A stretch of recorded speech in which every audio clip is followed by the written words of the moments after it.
लोग होते हैं ना, इनको बड़ी नींद आती रहती है, 24 घंटे खाली सो सकते हैं। मेरी वाइफ का प्रॉब्लम था, बच्चे का प्रॉब्लम था, ये घर में प्रॉब्लम था, बोल के मैं लेट आया। ये तो कोई भी कुत्ता बोल सकता है। आप जिस गाड़ी पे चढ़ के चलाते हो उसका सर्विसिंग करते हो, लेकिन ये जो चला रहा है उसका सर्विस ही नहीं करते हो। जो डिवाइडर पे सोते हैं ना रोड पे, ट्रक उसके ऊपर से चला जावे उसको पता भी नहीं चलता।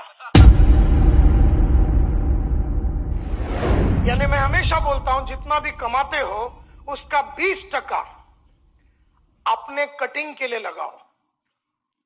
यानी बुक्स खरीदो, ऑडियो खरीदो, वीडियो खरीदो, ट्रेनिंग प्रोग्राम अटेंड करो, अपने गुण को बढ़ाने की कोशिश करो, अपने नॉलेज को बढ़ाने की कोशिश करो, क्योंकि आपके अंदर की अभी की जो क्वालिटी है इससे आप गरीबी रहने वाले।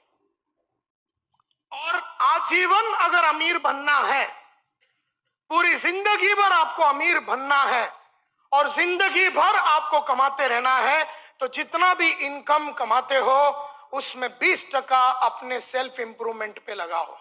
यानी अपने ऊपर खर्चा करो।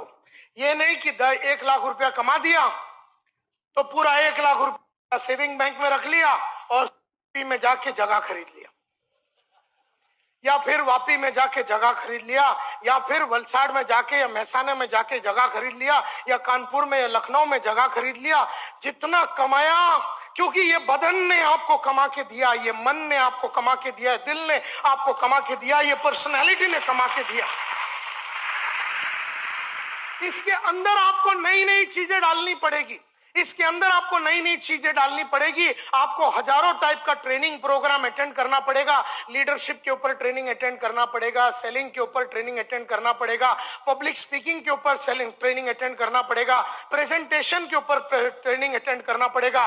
बहुत सारी किताबें हिंदी, इंग्लिश, गुजराती में बाहर आपको मिलेंगे मेरे, और वो सब किताबें खरीदना पड़ेगा, वो सीडी खरीदना पड़ेगा। एक एक सीडी में एक एक बातें बताइए, जैसे लीडरशिप मल्टीप्लायर में मैंने बताया है सीडी में कि लीडर कैसे बनते हैं, चेंज मल्टीप्लायर में मैंने बताया है कि अपने आप में परिवर्तन कैसे लाना है, फियर मल्टीप्लायर बोल के थोड़े दिन पहले मैंने काशीनाथ घाणेकर हॉल में फियर मल्टीप्लायर, डर को कैसे काबू करने का फियर मल्टीप्लायर बोल के सीडी है। तो जो जो डर है, जिसके जिसके अंदर डर है, उसे वो सीडी लेके, वो सीडी सुन के अपने अंदर का डर अगर निकालोगे, लेकिन वो सीडी फ्री में तो आएगा नहीं, उसके पैसे लगेंगे, और वो पैसे लेके जब आप वो सीडी देखेंगे तो ये आदमी बदलता है।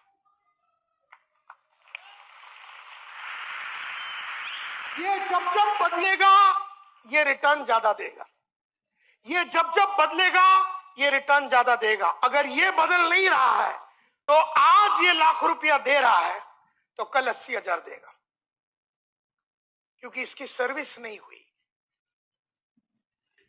कल 70,000 देगा, परसों 50,000 देगा, तरसों 30,000 देगा, उसके बाद 10,000 आएगा। यही बॉडी जो एक जमाने में, यही बॉडी और माइंड जो एक जमाने में लाख रुपया महीने का देता था, यही बॉडी और माइंड तुम्हें 10,000 पे लाके खड़ा कर देगा। क्योंकि गाड़ी का सर्विस नहीं करोगे, आप लोग गाड़ी का सर्विस के लिए लेके जाते हो, कार सर्विस को देते हो, 5,000 किलोमीटर में आप गाड़ी सर्विस को देते हो, 2,000 किलोमीटर में बाइक सर्विस को देते हो। समझो आप सर्विस नहीं करते हो तो आपका ब्रेक लाइनर नहीं चलता, आपका इंजन का ऑयल नहीं बदला, आपका गियर ऑयल नहीं बदला, आपका ग्रीसिंग नहीं हुआ, आपका ऑयल पानी बदला ही नहीं। आप जिस गाड़ी पे चढ़ के चलाते हो उसका सर्विसिंग करते हो, लेकिन ये जो चला रहा है उसका सर्विस ही नहीं करते हो। और जब जब आप इसके ऊपर काम नहीं करोगे, जब जब आप इसके ऊपर काम नहीं करोगे, तब तक ये रिटर्न कम कम देता जाएगा। ये याद रखना। देयरफॉर लाख रुपया कमाया तो कितना रुपया इसके ऊपर सर्विस करने में लगाने का? 20,000 रुपया। अगर इस पे लाख रुपया कमाते टाइम 20,000 रुपया इस पे खर्चा किया, ये 2 लाख देगा, और इस पे 40,000 खर्चा किया तो ये तुम्हें 5 लाख देगा। लेकिन ये बात गरीबों को समझ में नहीं आती,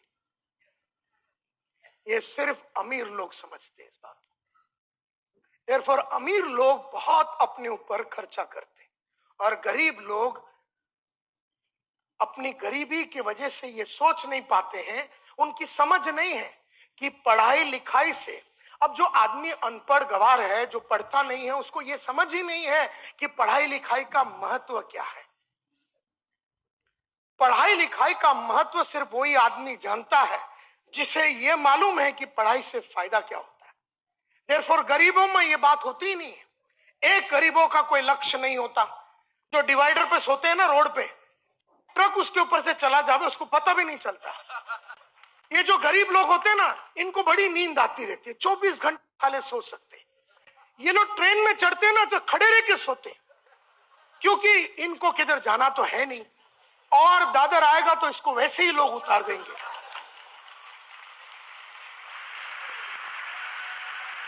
ये ट्रेन में चढ़ते ही इसको नींद आ जाती है।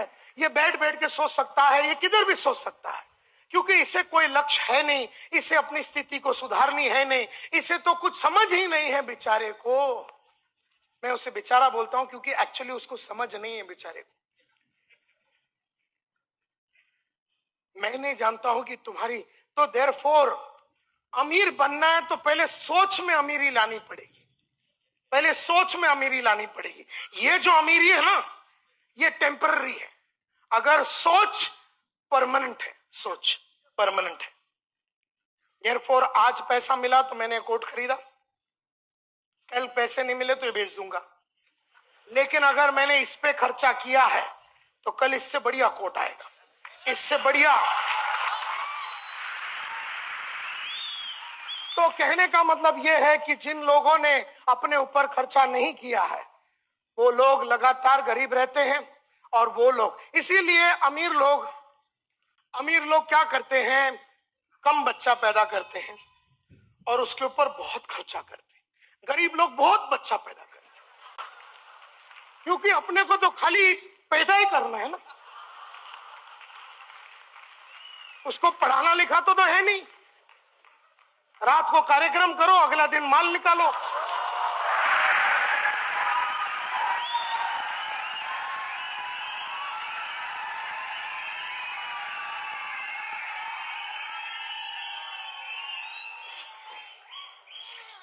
तो कहने का मतलब यह है, अमीर लोग अमीर बनते जाते हैं, गरीब लोग गरीब बनते जाते हैं। वो इसलिए क्योंकि अमीरों की सोच अलग होती है।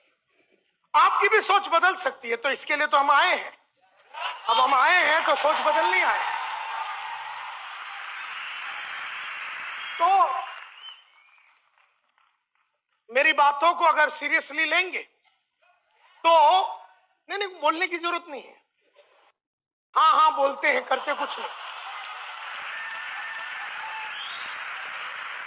हम कोई पाइपलाइन से थोड़ी ना आए हैं। आपकी झूठी ताली और झूठी बातों पे हम फिदा होने वाले नहीं हैं, क्योंकि अभी तक कर लेने वाले थे। अगर तुम्हारे में अमीरी की सोच थी तो अब तक अमीर बन चुके होते। तो कहने का मतलब यह है कि सिर्फ फिदा नहीं होना है बातों पे, सिर्फ मेरी बातों पे फिदा नहीं होना, उसे अमल करना है। Are you with me? अमल करना है उसको, क्योंकि अमल नहीं करोगे तो कोई फायदा है नहीं। जिसको मालूम नहीं है वो रातों रात गांव भाग जाएगा और ये भूल जाता है कि उसके नीचे कम से कम 5000 लोग काम कर रहे हैं, उसकी इंस्ट्रक्शन के लिए रुके हुए हैं, और उसे ऐसा गायब नहीं होना चाहिए था, इसे मालूम ही नहीं है। बेचारा गरीब है, सोच में गरीब है वो, सोच में गरीब है वो। को, बाप को, दुनिया को, समुदाय को, कंपनी को, प्रोडक्ट को, सर्विस को, जिंदगी को कोसते रहोगे, क्योंकि तुम्हारे पास कोसने के सिवाय और मसाला तो है नहीं। मसाला होते तो लड़ते, मसाला नहीं है तो लड़ाई के पहले ही गिव अप कर देते। जैसे कुछ भी हो जाए, बंबई में राइट हो जाए, नायर साहब को इधर 6 बजे आना है, बंबई बंद हो जाए, नायर साहब को इधर आना है, कुछ ना कुछ चक्कर चला के मैं इधर 6 बजे के पहले पहुंच जाऊंगा। ये समझ है मेरी, ये इससे पैसा मिलता है, ये समझ है मेरे को, इससे नाम बनता है, ये समझ है मेरे को, इससे मेरी औकात बनती है, ये समझ है मेरे को, इससे मैं टफ बनता हूं, ये समझ है मेरे को, इससे मेरी ग्रोथ होती है, ये समझ है मेरे को। मैं कभी ये नहीं बोलूंगा ट्रैफिक जैम था, मेरी वाइफ का प्रॉब्लम था, बच्चे का प्रॉब्लम था, ये घर में प्रॉब्लम था, बोल के मैं लेट आया। ये तो कोई भी कुत्ता बोल सकता है। लेकिन हम कंप्लेन नहीं करेंगे, ऐसा कमांडमेंट दिया था कि नायर साहब लाइफ में कंप्लेन नहीं करेंगे। ये कमांडमेंट दिया था, ये इंस्ट्रक्शन दिया था, ये हमने अपने आप को डायरेक्शन दिया था। जैसे एक चीज हमने डायरेक्शन दिया कि जिंदगी भर जवान रहूंगा, डायरेक्शन इसको बोल के रखा है, एकदम कच्ची कली रहना मरते दम तक। अब मैं 50 का हो गया हूं, 29 सितंबर को मैं 50 का हो गया। तुमको लगता है मैं 50 का आइटम दिखता हूं? हाँ, 19 की कच्ची कली लगते हैं, ऐसा साहब बता रहे हैं। कहने का मतलब यह है कि हमें मालूम है कि इन सब चीजों से क्या होता है।